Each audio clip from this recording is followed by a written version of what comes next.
आकर्षित झालो होतो तिच्याकडे.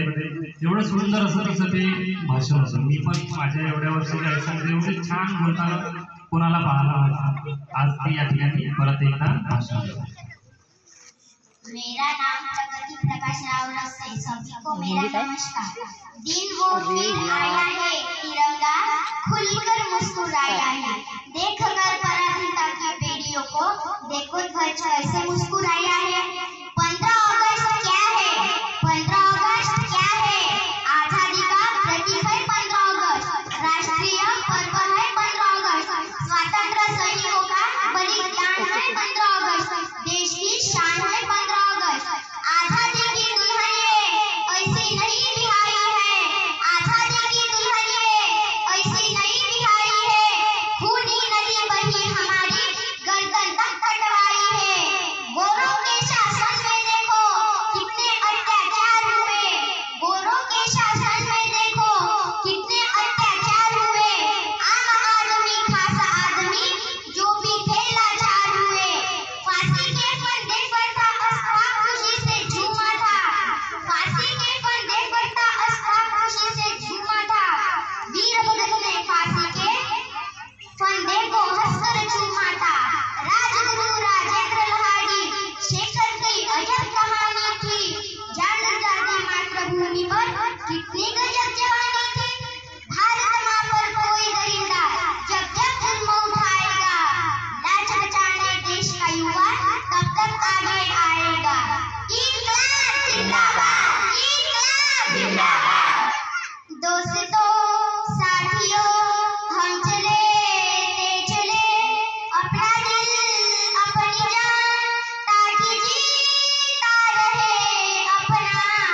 सीने पे लगी गोली तो क्या वर्दी पे कभी ना दाग लगे। जय हिंद जय भारत।